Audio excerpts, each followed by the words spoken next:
That's why we have you, Jess.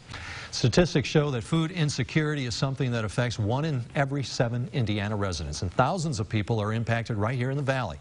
In Sullivan County, for instance, there are over 1,100 children considered food insecure. Nicole Christine met with a group of volunteers looking to change that number. She joins us now with more on this group's effort. You were telling me a little bit about this. It's a good group, they're right? They're a great group of doing volunteers. A great thing. Yep, they're called the Brown Baggers Food Program, Brown Baggers of Sullivan County. They reach over 260 kids during their weekly deliveries, and they make those every single week of the year, 52 weeks a year.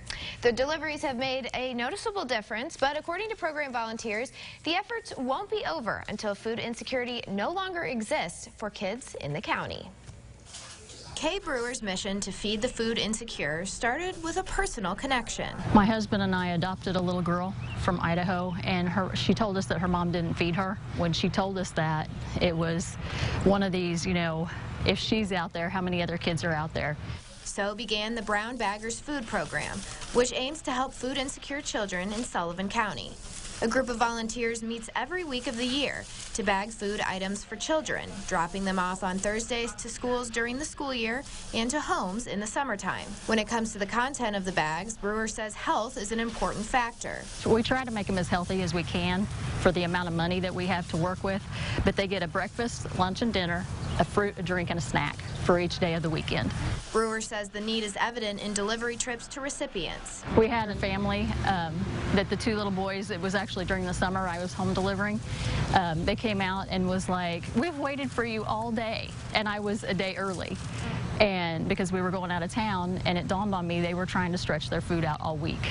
Peggy Copeland has been volunteering with the Brown Baggers for a year and says community awareness is key to solving the issue of food insecurity. I think that's part of the problem is the community needs to be educated on the need, knowing that there's children going hungry, and it could be my neighbor's child that needs help.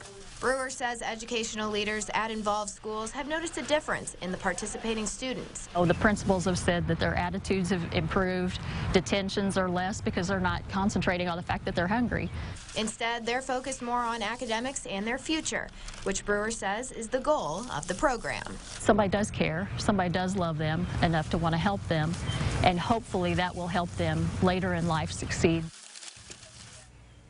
The Brown Baggers are currently using a building given to them temporarily by county commissioners. Brewer says they're raising money not only for meals, but also to cover costs of a new building. Good work by these people. Yeah. And I understand that Ms. Brewer says that money is actually a good option. Money is a good option. She tries to keep the meals uniform so everyone knows what they're going to get, so she buys in bulk. So any kind of donation is welcomed, but money is kind of the best one to give. And so for more information on the Brown Baggers program, there's a lot more information on them, including a web-exclusive content from my interview with Kay Brewer and a list of programs like this one in other counties. You can go to our website at mywabashvalley.com.